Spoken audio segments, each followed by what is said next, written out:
Israel का हाल भी Gaza की तरह बेहाल होने वाला है। ऐसा हम इसलिए कह रहे हैं क्योंकि ईरान के हमले के बाद कुछ ऐसी तस्वीरें सामने आई है जिससे कि आप भी चौंक जाएंगे। ईरान ने एक के बाद एक बैलिस्टिक मिसाइलें इजराइल पर दाग दी हैं।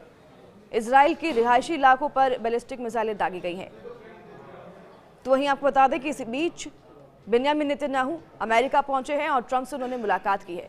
तो क्या इस मीटिंग का संकेत ये हो सकता है कि अमेरिका जल्द ही ईरान पर हमला कर सकता है? क्योंकि अमेरिका पहले ही ईरान को चेतावनी दे चुका है, खामनी को खासतौर पर चेतावनी दे चुका है कि वो कहाँ भी छुपे हैं वो बाहर आ जाएं, वरना अमेरिका हमला करेगा। तो यहाँ आपको बता दें कि ईरान जो है 15 दिन में न्यूक्लियर हमला कर सकता है, ये भी संकेत मिल रहे हैं ईरान से। देखिए, ईरान और इजरायल के बीच भीषण जंग लगातार जारी है। वार पलटवार चल रहा है। युद्ध की स्थिति पर ईरान के साथ रूसी राष्ट्रपति व्लादिमीर पुतिन भी आ खड़े हुए हैं। खबर तो यहाँ तक है कि रूस के राष्ट्रपति व्लादिमीर पुतिन ने इजरायल और ईरान दोनों देशों के राष्ट्राध्यक्षों से फोन पर बातचीत की है। इसी बीच रूस और यूक्रेन के साथ युद्ध जो है लड़ रहा है। रूस यूक्रेन के बीच युद्ध लड़ने के बावजूद रूस ईरान को अपना साथ दे रहा है, लेकिन ये भी कहा जा रहा है कि मुश्किल में होने की वजह से रूस अब तक खुलकर ईरान की मदद के लिए सामने नहीं आया है। बहरहाल रूस और ईरान के बीच पहले ही अच्छे संबंध हैं। ईरान की ओर से मदद मांगे जाने पर रूस S-300 और S-400 की सप्लाई भी तेज कर सकता है। तो खबर यहाँ तक है कि क्रूज मिसाइलें भी भेजने पर विचार किया जा रहा है।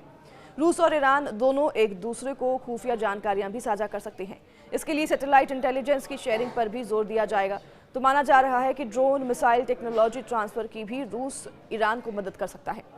एक बड़ा खतरा साइबर अटैक को लेकर भी है, जिसमें रूस मदद करने के लिए तैयार है। इस साल की शुरुआत में पुतिन और ईरानी राष्ट्रपति मसूद के बीच एक रणनीतिक साझेदारी समझौता भी हुआ था, जिसमें सुरक्षा सहयोग बढ़ाने की बात भी कही गई है। वहीं इजरायली पीएम नेतन्याहू ईरान को घुटने टेकने तक युद्ध जारी रखने का ऐलान कर चुके हैं। नेतन्याहू ने कहा है कि युद्ध में वो ईरान से आगे चल रही हैं और पीछे हटने का सवाल ही नहीं है। तो ईरान में सैन्य ठिकानों के साथ न्यूक्लियर संबंधों पर भी आईडीएफ की तरफ से हमला किया गया है। इन न्यूक्लियर संयंत्रों पर आईडीएफ ने जानबूझकर हमला किया है, क्योंकि ईरान न्यूक्लियर अटैक इजराइल पर कर सकता है। इसलिए इजराइल ये कोशिश कर रहा है कि जितने भी न्यूक्लियर संयंत्र ईरान के हैं उसको नष्ट किया जाए। उधर ईरान भी इजराइल के कई शहरों पर मिसाइलें बरसा रहा है लगातार। युद्ध की आर पार की स्थिति के बीच इजरायली प्रधानमंत्री बेंयामिन नेतन्याहू का बड़ा बयान सामने आया है। उन्होंने कहा है कि वो ईरान पर हमले को लेकर अपने प्लान से काफी आगे चल रहे हैं। तो ये आतंकी संगठन हिजबुल्लाह प्रमुख नसरुल्लाह को मारने के बाद इजराइल ने ईरान पर हमले का फैसला कर लिया था। इजराइल के प्रधानमंत्री बेंयामिन नेतन्याहू गुरुवार को पत्रकारों से बात कर रहे थे और इस बातचीत में वो कह चुके हैं कि ईरान में अब सुप्रीम लीडर खामनेई सहित कोई भी महफूज नहीं है। उनसे पूछा गया कि क्या खामनेई को वो मारना चाहते हैं, तो उन्होंने मीडिया में इस तरह की किसी जानकारी देने से इनकार करते हुए ये कहा कि सारे विकल्प खुले हुए हैं। इससे पहले नेतन्याहू ने कहा था कि वो ईरान से इजराइल पर हमले की पूरी कीमत वसूल करेंगे। तो इजरायली रक्षा मंत्री इजराइल कॉट्स ने खामनेई की तुलना मॉडर्न हिटलर से कर डाली है। कॉट्स ने कहा है कि खामनेई जैसे तानाशाह को जीने का अधिकार नहीं है। उन्होंने हमेशा अपने एजेंट के जरिए इजराइल को खत्म करना चाहा है। तेहरान में ईरान के विदेश मंत्री अब्बास अरागची की हत्या की साजिश भी रची गई थी। तो वहीं युद्ध में अमेरिका की डायरेक्ट एंट्री होने पर भी अब संदेह उठने लगा है, और अगर ऐसा होता है तो ये युद्ध काफी भीषण हो सकता है। ईरान की मीडिया का ये दावा है कि इस साजिश का सूत्रधार इजराइल है, लेकिन वो अपने मंसूबों में नाकाम रहा। ईरान इजराइल में जारी भीषण जंग के बीच ईरान विदेश मंत्री पूरी दुनिया को अपना पक्ष बताने में जुटे हुए हैं।